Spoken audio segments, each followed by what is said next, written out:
And so, this becomes a problem for Campbell and some of the other reformers with the Baptists, and gradually the Baptists will try to disassociate themselves from Campbell and the reformers based on this. In both cases, both the Walker debate and the McCullough debate, Campbell decides to publish those debates based on his notes and some transcriptions of debate information. And both debates sell pretty well.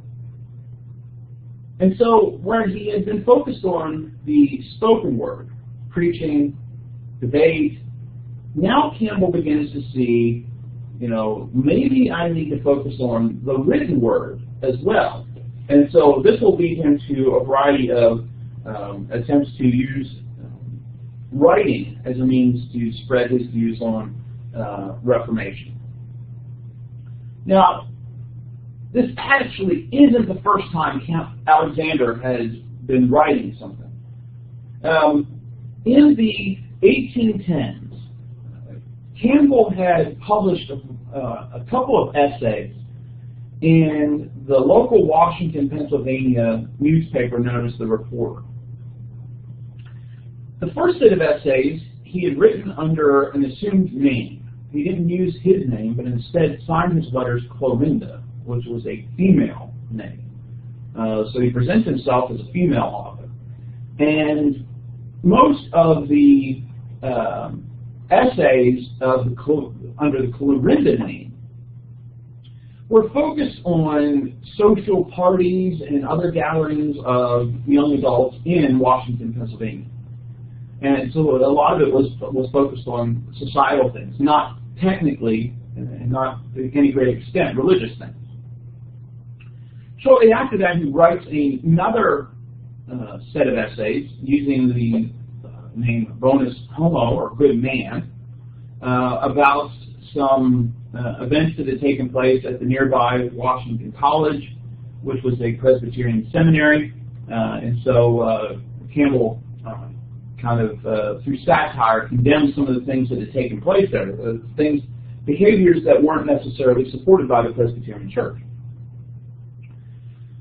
And so a lot of that was focused on those issues. In the 1820s, though, he begins to write several essays related to moral societies. Now, these were societies, groups, organizations that were essentially allowed to assign fines and other punishment to people, particularly for breaking any sort of standards of morality in the community. So that could be public drunkenness, or it could be traveling on Sundays,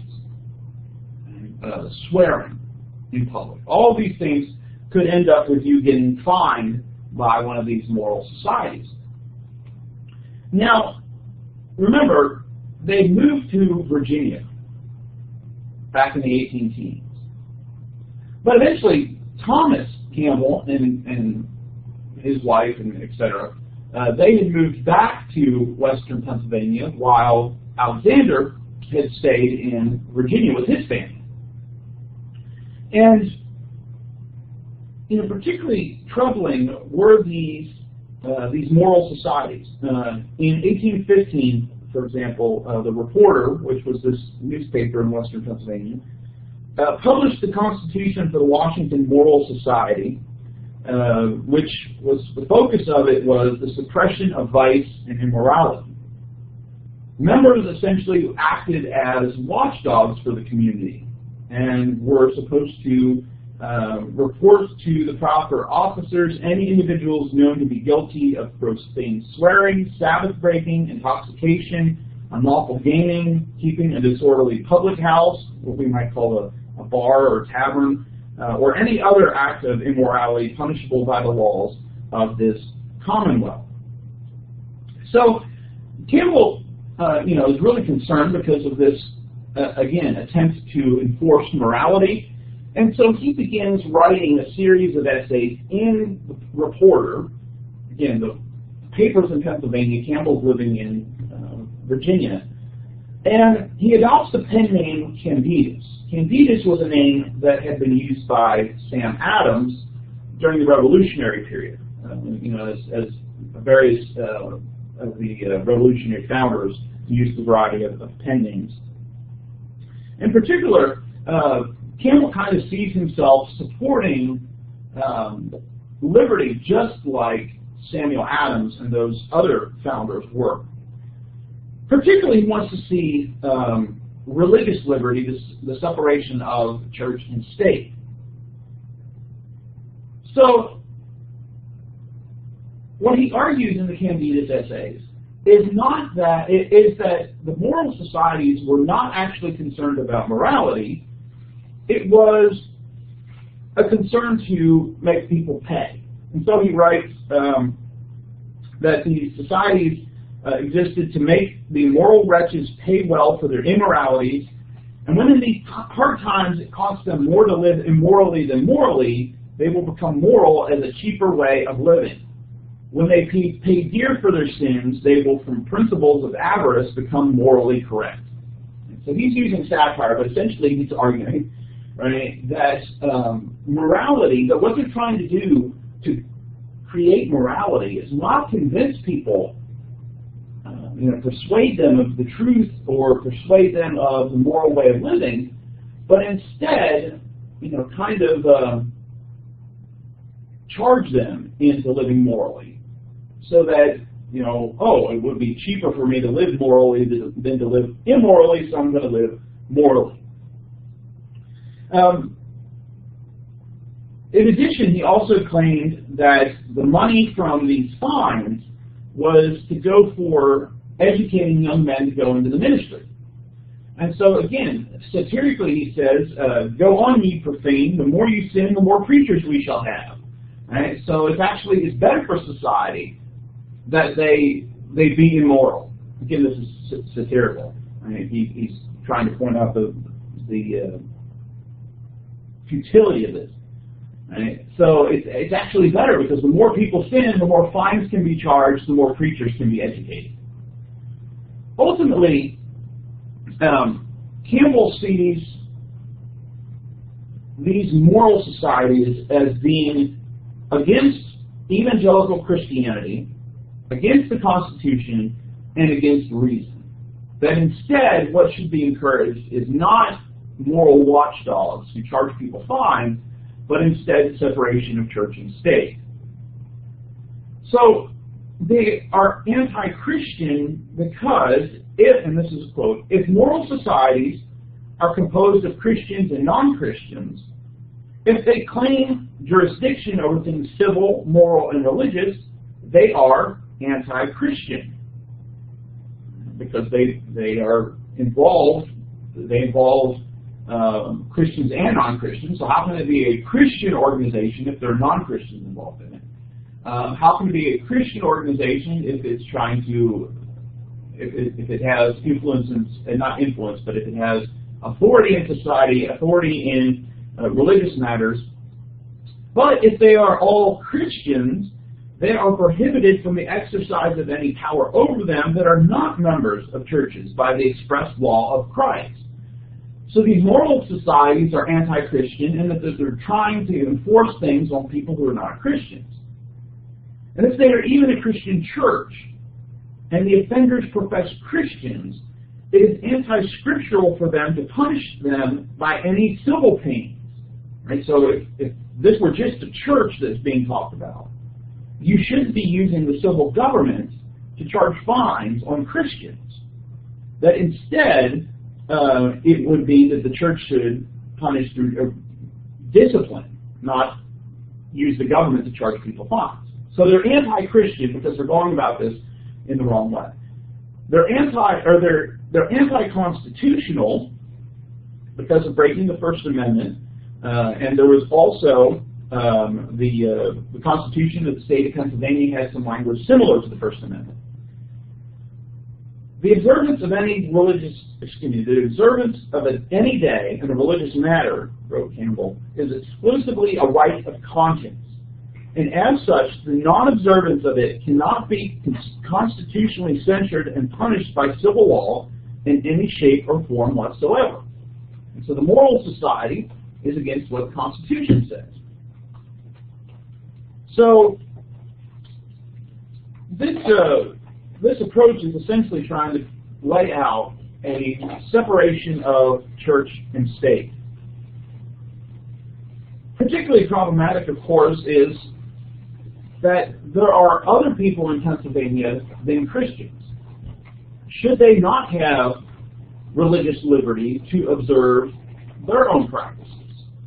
So, for example, Jews and Seventh-day Baptists. There were some Baptists in Pennsylvania who believed that worship should be done on the Sabbath on Saturday.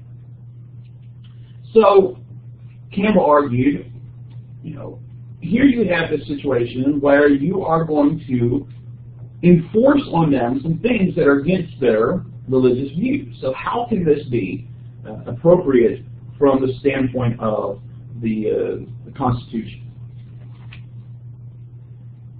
Ultimately, the moral societies began to decline in the 1820s.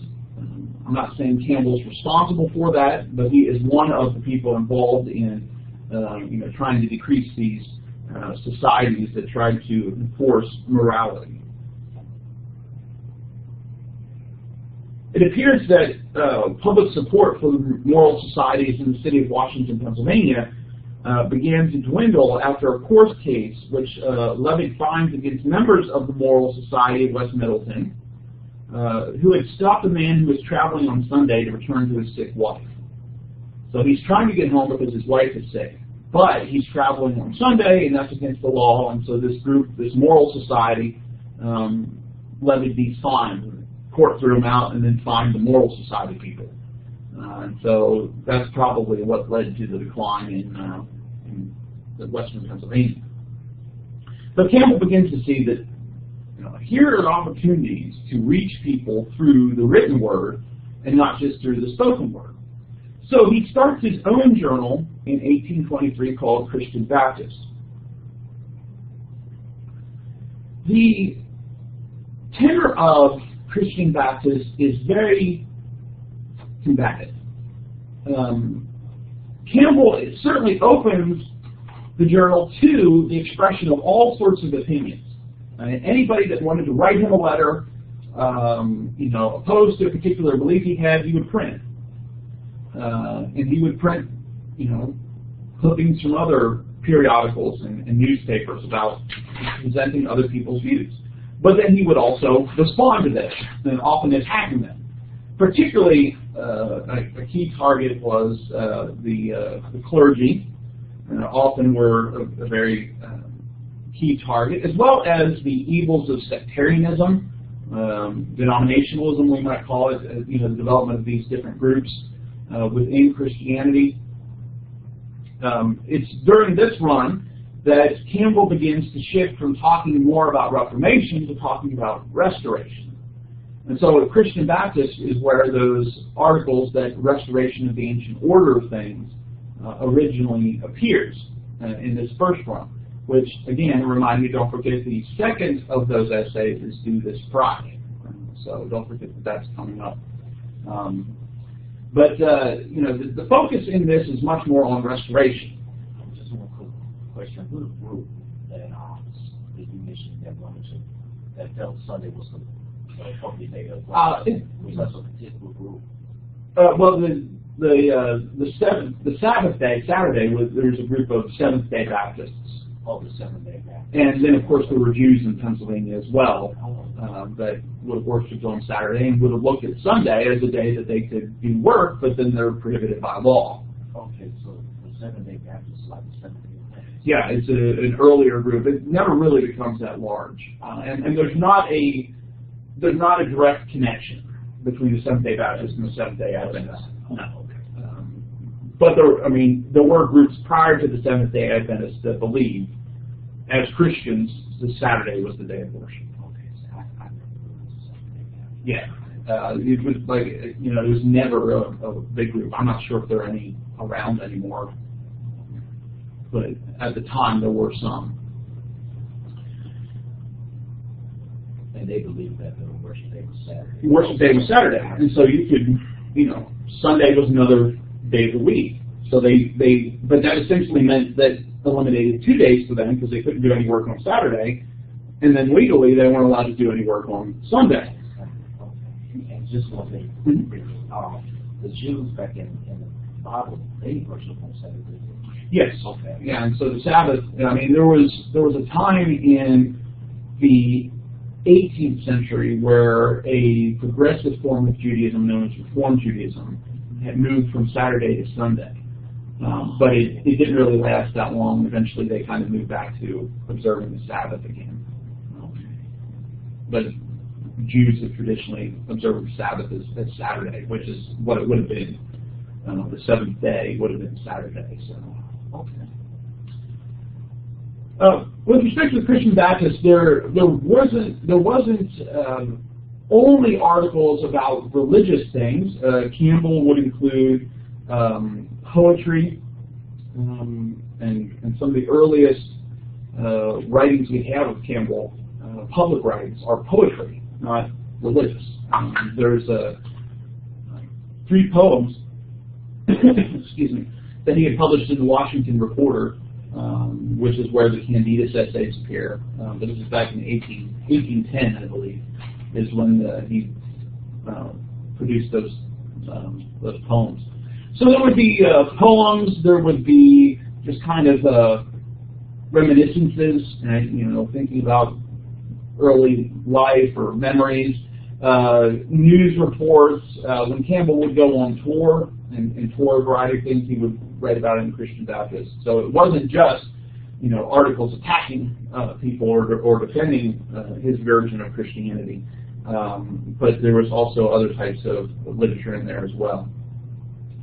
Christian Baptist started in 1823. It would end. He would bring it to an end in 1830 to start a new journal.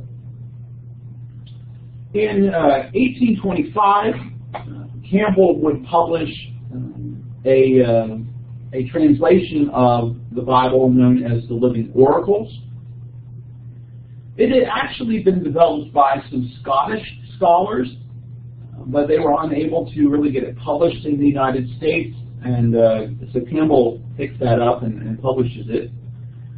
One of the things that probably, that he felt that this was a better translation than the King James. And with that, particularly important was the use of immerse instead of baptize. And so that made it a better translation in Campbell's eyes, since that was closer to what the Greek word meant. So it was John the Immerser instead of John the Baptist. Baptizing became immersing in the Living Oracles. Campbell then, so he took this translation, he added his own notes to it.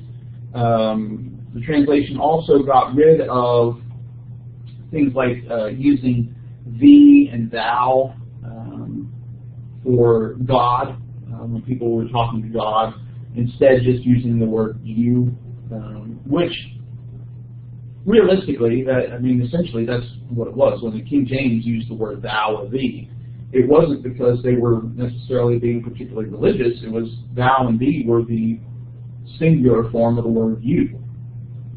And so it wasn't meant to be this kind of special words for God. It was, that's how they said it. They would say that to anybody. Will thee go to the house and bring me some, whatever. Will thou go to the house or whatever. So that's just like 16th century. Yeah, it was just English. That's the way that English was in the 16th, 17th century. Wow. Wasn't it like that even before? Yeah, even before then. So it had been around for a while, but it was popular. Yeah, but it became this kind of special way to talk to God. When you pray, you say, "Thou, O Lord," right? Because that's the way God was referred to in Scripture. But it was just the singular for the word "you." And then too, the thing the Bible was translated during medieval times. King James. Well, 1611. It's kind of past the Middle Ages. But there had been some English translations prior to that. Okay, so when did the Middle Ages end? Probably most people would say the Middle Ages would have ended around the the 1300s. Yeah, and so the 1400s you really get into the late 13, early 1400s you get into the Renaissance, and then the 1500s you're getting into a more modern period with the Reformation